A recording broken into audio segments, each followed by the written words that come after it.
So St. Peter's Housing Committee was started in 1984 at the St. Peter's Church in the Mission District. The St. Peter's Church is somewhere where you may take your out-of-town guests if you're from San Francisco, because it's surrounded by murals of the Central America Solidarity Movement that gave birth to a lot of good things in the Mission District, including our organization, which was formed to create and defend rent control at that time. Which now exists, and we're one of the few cities left in this country that has rent control, and we fight it. Every November, we fight to defend it, which is good, and so far, we keep winning. But the big landlords don't give up without a fight, so, you know, you'll see us in November again, and it'll be fun, and we'll beat them again. And so this committee was of parishioners that wanted to defend affordable housing and expand affordable housing and create regulations within the market that would make market housing affordable. So that's rent control, just cause evictions. And now we have a whole series of laws about repairs and code enforcement and harassment and discrimination. Those came later and around the same time and coming out of the same movement in the US and in other countries as well. And at that time, there was a big campaign that we called Dedo Señalador. It's like kind of like whistleblower. And you would go to a bad landlord's house and shame them, basically. So the most famous one was everybody showed up in bathrobes and what are those called? Shower caps. At the landlord's house that turned off the hot water and said, well, if we can't take a shower at our house, then we'll come to your house because you came to ours. It's kind of ghetto fabulous. And it spoke to the real community's real needs, both in terms of this family that needed their hot water back on and all the families in the mission that needed the right to hot water and needed legal protections when the landlords abused their rights. So that was kind of the first, and that was a political organizing campaign. Both of those were connected, the rent control and then the housing conditions. And out of that, we opened an office on the storefront on 24th Street. You could still see it. Some of the letters are still there. We still have clients that come in and say, you've moved your office. And I'm like, totally, 19 years ago, you know? But that's what happens when you've been in the same neighborhood for so long, and it's a wonderful thing to get scolded by an old lady for moving 19 years before. And that office got created to tell people about the rights that had been won in this campaign. And over time, over 5, 10 years, it became just a service organization, and the work was focused on telling people about the rights we had won. We would weigh in every once in a while saying, this law seems like a good idea, this law seems like a bad idea, but it was no longer the kind of organizing that had given birth to the organization. And I think a lot of service organizations, directly or indirectly, come out of social movements that have won some rights and then want to have people exercise those rights. And ours is more directly, it's actually the same group of people, but a lot of times, if you look back, there's always a root, a social movement victory that leads to the creation of service providing organizations, which is awesome. And but then we abandoned our organizing roots, which was sad, and lost some of the lost the community leadership, and some of the people were still around, might even be here. Every time I go somewhere, people are like, I was there when we started St. Peter's. I'm like, awesome. I was not. I was not born, which is awesome. And then the .com boom, which people heard about, were around for. Yes, there's not that many out-of-towners. Okay, it was devastating and humongous. The .com industry moved in to the Silicon Valley, and its workers moved into San Francisco, and specifically the Mission District, and created a huge crisis for the low-income people that lived there in terms of displacement and landlord abuse, because if you emptied your unit of 4 Latino seniors that had been there 30 years, it's like you won the lottery because of how much money you would make.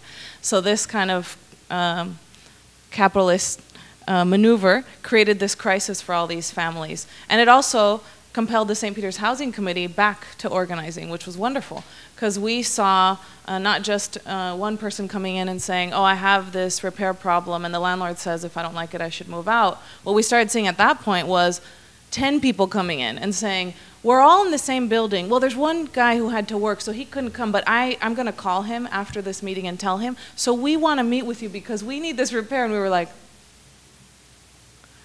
wow, this is an enormous opportunity. Here, these people have self-organized. They've identified that they have the same problem.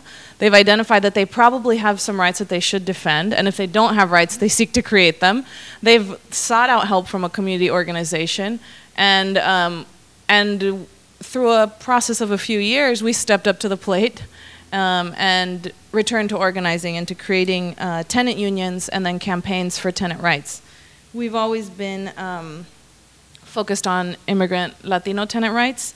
We were founded at the same time as the St. Mary's Housing Committee, which is now the Housing Rights Committee of San Francisco.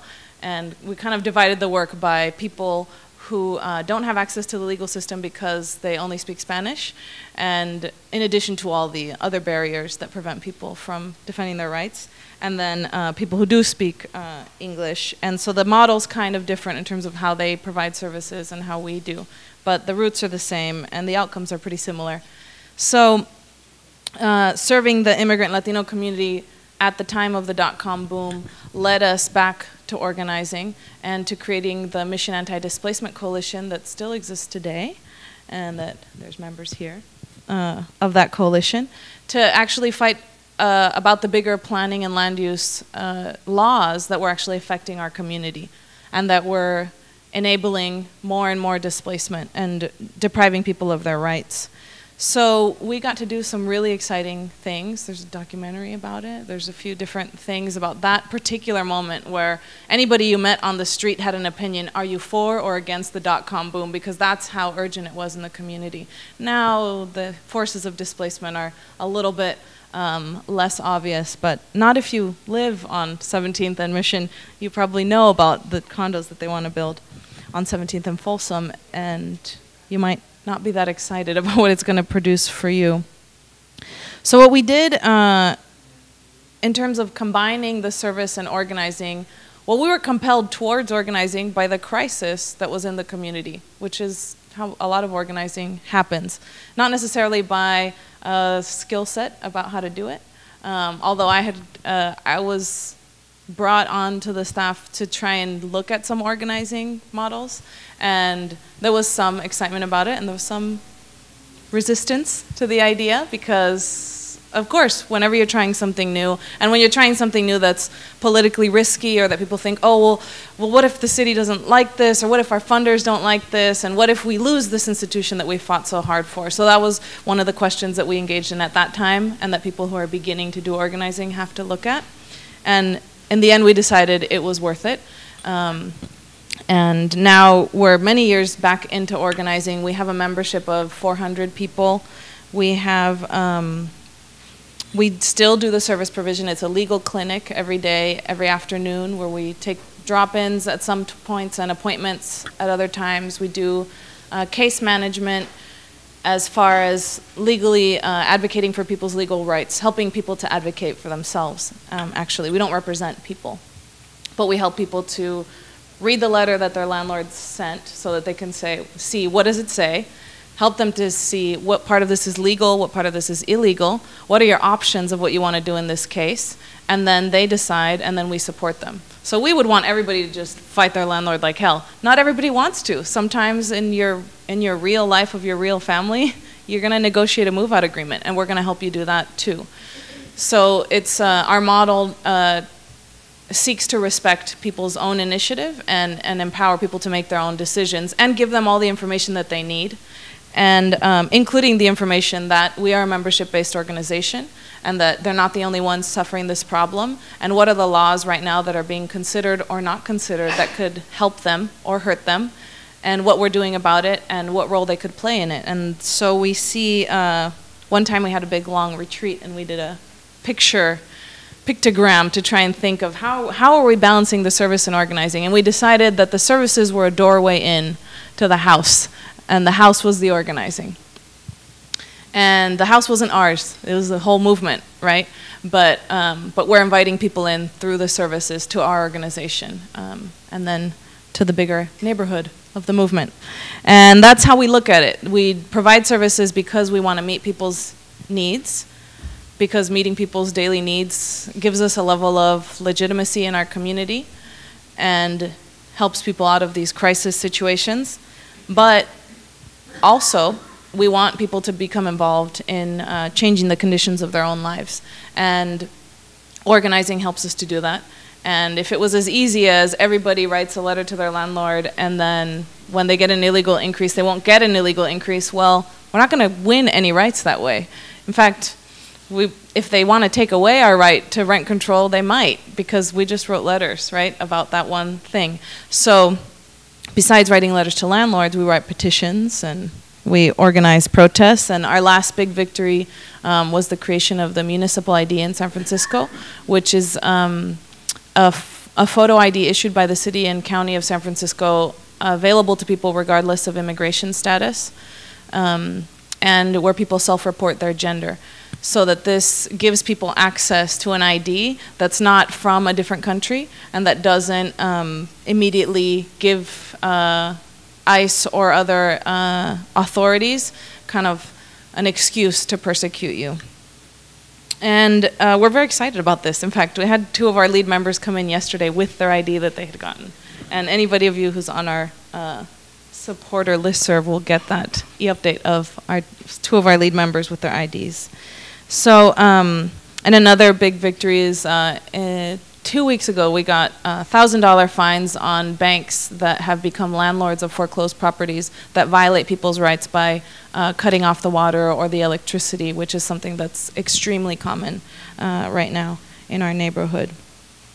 So, a little bit about our structure. The service structure was the one that I described. We have, for our organizing structure, people become members. Everybody gets invited to become a member in their counseling appointment, besides the recruitment that people do once they're members of their neighbors, which also happens. In our legal clinic, everybody gets invited to become a member, and then we call them, we send them postcards, we invite them to activities that we do. Once a month, we have a general membership meeting where we talk to people about their rights. And like in the winter, we always do one about leaks, because everybody's dealing with leaks, and then you can come and hear what are your rights about leaks and the repairs of leaking roofs, and also hear about where the right to repairing the leaky roof came from and why you should fight to expand people's rights. And we have our, that's for general members and new members. We have a leadership committee that meets every week that tries to organizes the campaigns that we do and then helps to plan these broader membership meetings that happen once a month. And to transition from the once a month general membership meeting to the leadership committee, there's a level of kind of investment that people show in terms of their participation in the activities, in the office work, and then we have what we call the Universidad Popular San Pedro, the People's University at St. Peter's, which is a leadership development training series that happens once, usually 2 times a year.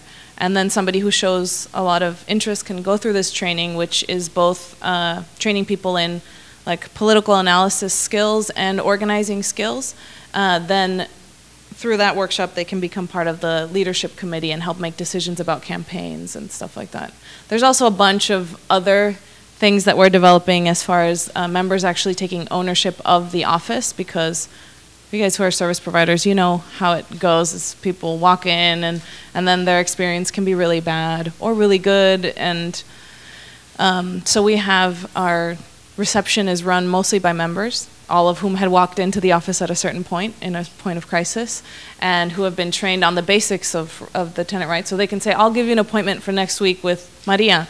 She's, you know, she sits right there and she likes to play football and she knows about those rights. Also, I know that you can't get kicked out without a written notice because it says right here. So you should come back next week, but just so you know.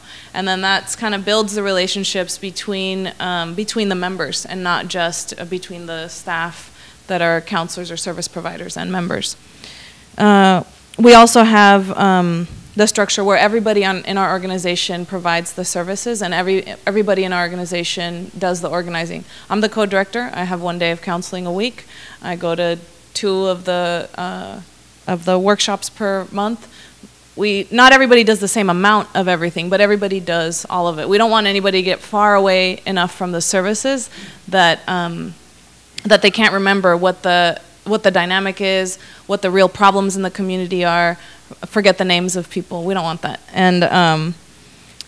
And we also don't want anybody to just provide the services and not do the organizing, because we've seen that then creates the opposite dynamic of like, well, we need to, if everybody, just exerted this right, we would be better off, which is true. And if we didn't fight for more rights, we would never have more rights. And so we want to balance that in the experience and the workload of everybody at our organization. We also, how much time do I have? Okay. We also make our staff is a collective or a semi-collective, depending on how you would define it. We have co-directors because we value a certain level of leadership that's required to move forward a collective process, because at this stage in history, not everybody's able to equally participate in certain kinds of decisions, but we have the goal of that. So we make our financial decisions, our budget is decided collectively and approved by the membership. And hiring is also done that way, and programmatic decisions about where the organization is going to go, what are our priorities for the year. Those are all made collectively by the staff and approved by the membership. And our goal is to move to a place where the members actually decide it, rather than just kind of approve yay or nay, although that's a big thing we're proud of. And I guess some of the opportunities and challenges are similar to what I heard earlier about paternalism and the power dynamic, both because people come to a service providing organization expecting a certain dynamic, and also bringing that expectation is like, well, señorita, what do you think I should do? And I'm like, I think you should do what you think is right. And they're like, crap, And then we explain, well, why? Why do we think you should make your own decision about this? Because it's your house. And I know the laws, but I don't know what's right for your family. And I will tell you legally what your options are and what what I think looks like a slam dunk case or a really shitty case, and then you can make your decision. And we've had to do that, and we politicize the service provision. We have specific things like that. We had all staff and some members brainstorm on that. How do you deal with it when people just want you to make decisions for them? Like, what's the best way that's respectful and that's challenging to people? Like, no, make your own decision. Okay, this is why it's a good idea. Okay, maybe these are the considerations. Another thing that we try to consciously challenge in the provision of services is homophobia and racism, both of which come up all the time, right? My landlord, El Chino, and you're like, wow. Okay, so we had a whole staff discussion with some members. How do you respond when that happens in a counseling appointment? And we say, well, our standard short version is, I think mostly it's because he's your landlord and not because he's fill-in-the-blank race, which often comes up. And then everybody has different ways that they go from there, but we've kind of developed sort of like talking points about that. We talked to people a lot about gay marriage when it was the hot ticket in San Francisco. And we connected our struggle for the municipal ID to the struggle for marriage rights, because we wanted the city to take the same bold step in defense of another oppressed community. And that also led to us fighting for the ID to include self-reporting of gender. So those are some of the dynamics. The other one, of course, having this collective process internally can mean that you sacrifice your accountability to the community and to the community work, because if we are all going to decide something, all of our individual lives and decisions are very integrated into this process. But what about the goals that we have for change in the world? And what about the accountability to the people outside the room? That's a constant balance that we're trying to strike. And the desire for, I think, Davin was mentioning before, the desire for everybody to fully and equally make decisions, and the reality that not all of us have been prepared for that, and that in fact life has prepared oppressed people to pass over decision-making power to someone else, and that happens in our membership, and it happens in our staff, and it happens with our service provision. And so we try to have a capacity-building approach to most decision-making processes, which makes them longer. And we do have to make decisions. Okay, we're going to have this meeting about organizing, or we're going to have 5 more counseling appointments that day. And that's the kind of decision that we have to make. And then we go to the door. Okay, it's the door into what? Okay, right now it's really important to do this campaign meeting, that kind of thing.